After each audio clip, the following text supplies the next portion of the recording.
Shiny cheek, like a sun-drenched car alloy wheel. Shiny cheek, so shiny and pure. When I look in the mirror with my shiny cheek, it don't seem so shiny at all. No, it don't seem so shiny at all. WTF! WTF! Rest in peace, Martin Crane, father of both Fraser and Niles, and rest in peace as well to Nivea's replenishing post-shave balm for giving me a shiny cheek on the first episode of Straight to Hell, which is now available to watch on demand on Cultaholic's YouTube channel. Anyway, I am Ross from Cultaholic.com. You are my sexual wank pheasants, and it's that bastard time of the week once again where I take a look at all of the WTF moments from WWE Raw. Oh, so Creepy Bray claims that only one man standing between him repeating his greatest ever victory at the Elimination Chamber. Imagine that. 1 year ago, Elimination Chamber, Bray Wyatt won the WWE Championship, and now he's reduced to a lemon who goes on like he's just sucked one of those balloons you get in Magaluf. But there isn't Bray. There was 6 in your way. You had to beat Roman Reigns last night on Raw. Then there's 5 men, if you did beat Roman, waiting for you inside the chamber itself. He can laugh, but he cannot do math, and he probably also does some amphetamine, which explains all the laughing. So Bray Wyatt calls Roman Reigns a failure, waiting to be put out of his misery after bringing up the big dogs. Failure in the Royal Rumble match. A Royal Rumble match, of course, where Roman Reigns did a hell of a lot better than Bray Wyatt did. I mean, I get that sometimes heels have to be delusional, but that's like me looking in the mirror, then my own mind triggered me into thinking that Terry Crews is looking back at me. It's a call that's so wide of the mark, it's not true, and that mark is the widest mark of all the marks, Mark Henry, and you can't even see the mark, which just tells you how far wide of the mark it is. So many signs, all of them lovely, keep them coming. And join them in joining us. Did you think the Big Dogs promo was a lot more fluent? Oh dear. Did you think the Big Dogs opening promo was a lot more fluent than his big doggy cool diesel shtick? Well, there is a reason for that, because he was reading an auto cue in a manner that rendered that auto cue absolutely useless, just like his towel. What, his hair's always wet, man. He might as well have had a bit of paper in front of him, because this wasn't fooling anybody. Made a grave mistake, Corey. No, Corey. Bray Wyatt and Roman Reigns are not like Lex Luthor and Superman. Of course, Bray Wyatt is more like Tweety Pie, with Roman Reigns being more like Sylvester. You suffering succotash son of a bitch.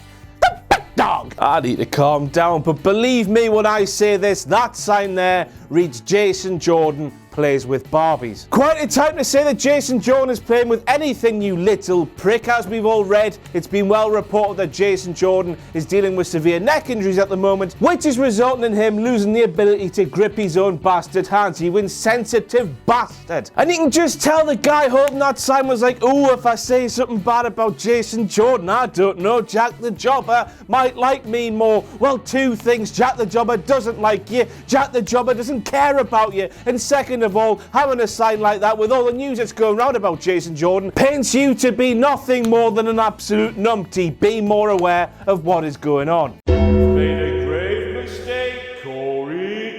We'd have to imagine Brock Lesnar has his eyes on the screen watching Raw, do we, Corey? Don't talk such wetness. Brock Lesnar never has, and Brock Lesnar never will, watch WWE Raw, unless, of course, by Raw, you mean the raw meat that he has just shot in the face with his own gun. Colour me confused. Seth Rollins did not want to tag with Jason Jordan initially. Then they win the tag team championships. But still, Seth Rollins looks pretty fed up with having to team with Jason Jordan. And now without the belts, you'd think that finally Seth Rollins can break free from that goon, yet no, he is sticking with that goon, as the Hurricane would say. What's up with that? If I'm sick of somebody in my life, I'll just cut them out. I block them on Twitter, I block them on Facebook messages, all the above, the full works. But Seth Rollins, he just can't let go. There's clearly some deep-rooted issues in there. That man is broken. I'm here if you need to talk, Seth. The inmates are running the asylum. This is just like WCW in 2001, and the XFL is coming coming back.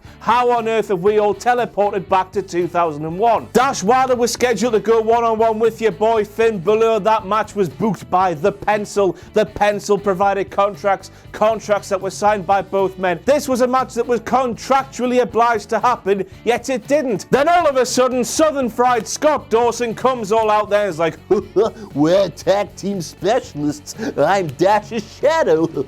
And then we have that contracted match shoved straight up the cabriolet of The Pencil himself, and we have a match that the boys want to have instead. Who thought giving lowlives like the Revival creative control in their contracts was a good idea? Isn't it weird how Mago Cole claims that we might know that man there as Rockstar Spud, even though now he's called Drake Maverick? Why have they started doing this now with logic in mind? Why would that man there have changed his name from the name that everybody knows, even though nobody knows it because nobody watches Impact? It's like Nike thinking all of a sudden, bloody hell, we'll call ourselves Tiki. Nobody knows who Tiki is, but when they see it, they think, oh, there's Nike. And why, when changing his name, would Rockstar Spud pick the name of a late 90s stripper? And with that landing there, Cedric the Entertainer was mere millimeters away from becoming Cedric the Vegetable. Every week it is now, lads and lasses, please be more careful. Kurt Angle was having a Western Supermare on WWE Raw last night, the poor human thumb. First of all, he forgets the name of Elimination Chamber, which I concede is quite an easy mistake to make,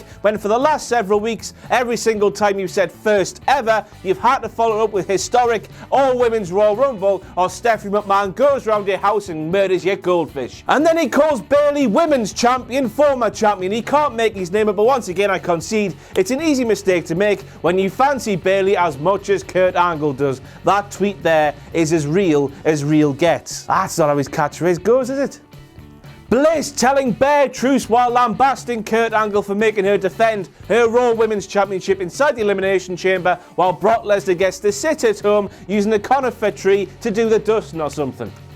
Raised the question as to why men's and women's champions in WWE aren't treated the same, and this had me go through a period of realization where I realized I'm just as sexist, Kurt. Sexist Kurt! I make the women work. Women work! And then Kurt just proves he doesn't give a hoot about when he claims that the last time she defended her WWE Raw Women's Championship was in October at TLC. Now, my tomato sources have told me that she's defended twice since then, 8 days later against Mickie James on Raw, and then that historic match against Sasha Banks where they were both dressed as Power Rangers.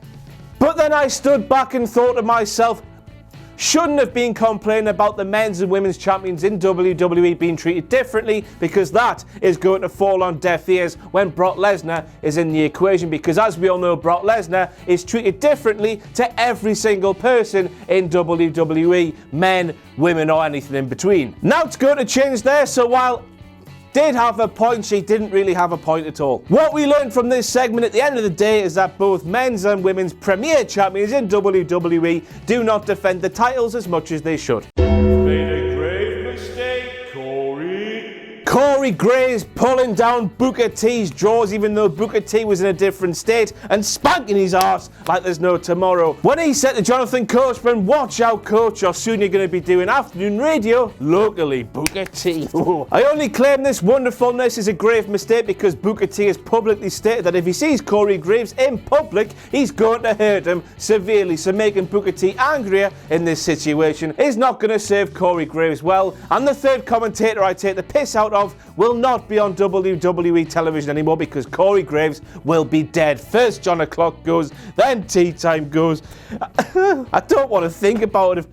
Remember earlier when I claimed that 2001 was coming back? Well, guess what? WWE now have a game called Mayhem. And back in 2001, who had a game called Mayhem released in 1999? You guessed it, WCW. We're all knackered here. WWE is going out of business and you need to enjoy it while you can. Dun dun dun dun dun dun dun dun dun. There's nothing else to say. A total eclipse of the teeth. Kevin Dunn, stop tuning on those wires, you horrible beaver bastard. When Corey Graves said everybody thought Bayley was infallible, I almost choked on my own tonsils due to the realization of what WWE have done to that poor woman. She was well on the way to becoming the next big thing on WWE's main roster before WWE WWE started lambasting her for being a massive stinking virgin and not working out how a bloody kendo stick works. Even the Sandman knew how to use one of those and he's a walking bottle of bloody vodka. But the point I'm trying to make here is go back and watch NXT TakeOver Dallas and you will cry because Bayley has been shafted. Maggle, maggle, maggle, maggle, maggle, maggle, maggle, maggle, maggle, maggle, maggle. And next up we have Maggle claiming that Asuka's got a lot on her mind with Nia Jax coming up at Elimination Chamber, which gave Bayley the advantage in their match last night on Raw. As we all know, because we know the graps,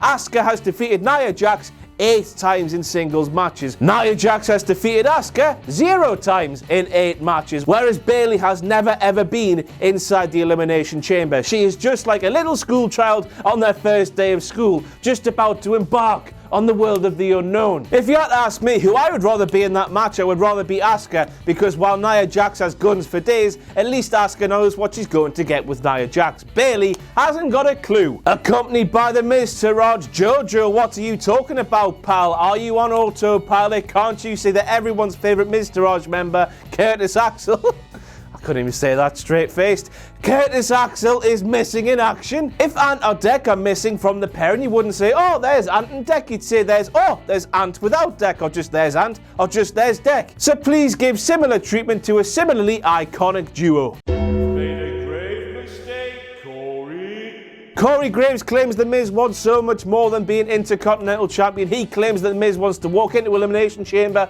win that, go on to WrestleMania, and defeat Big Brocky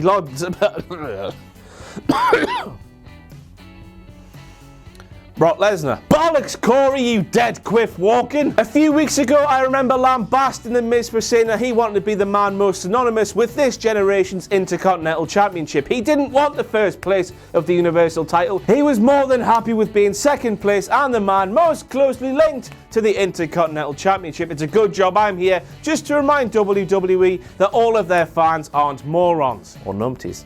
So The Miz says, let me get this straight, then while saying the things he wanted to get straight, got that thing all kinds of bent. He claims he's going on to WrestleMania to face the reigning, defending, undisputed champion Brock Lesnar, when of course, as we all know, the new way Paul Heyman likes to say his client's title is reigning, defending, universal heavyweight champion, Big Sweaty Pork with a muscle gut. Michael Cole not shouting the big dog when Roman Reigns reared his ugly head at the top of the ramp, which means that you need to grab 2 Cocker Spaniels and head for the bastard border. The end is nigh, the end is nigh, time to run away, the end is nigh, nigh.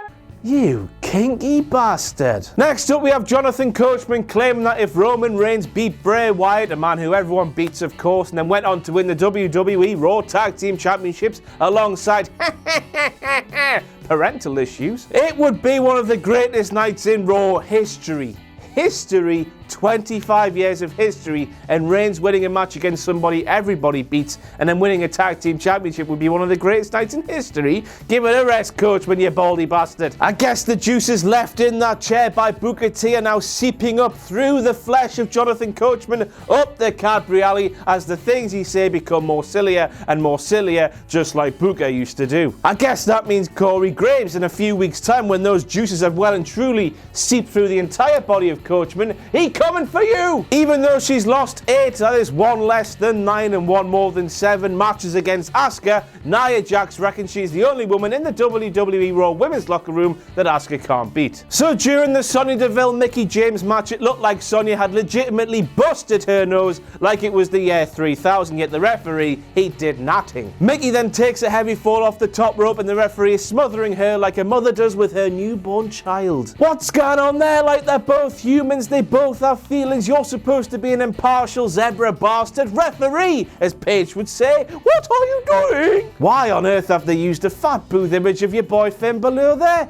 Hey, but maybe he wants to join my club where we all greet each other by saying "two chin me pal." Maggle, maggle, maggle, maggle, maggle, maggle, maggle, maggle, maggle, maggle, maggle. Cena with the power. Yes, it was as bad as that. What are you now, Maggle? Trump? Back with Coachman once again, who claimed that Elias needed to win that triple threat match last night because he's had less time in the chamber than anybody else. Braun's never been in there either, so why doesn't he need the win so much, sucker? Take your time, John Cena bellows at Braun Strowman seconds after the monster among monkey noses has supposedly killed Cena with a running power slam. Now one of the lyrics to your horrible theme go, "You can't see me time is now." But we can see you, John, and we can hear you, and your time is over now because that baldy spot is becoming way too big. I have been Ross from Cultaholic.com. That is it for all of the WTF moments from WWE Raw. I'm sorry if it's bad, I'm ill. Pledge to our Patreon page, patreon.com/Cultaholic. Anything you can give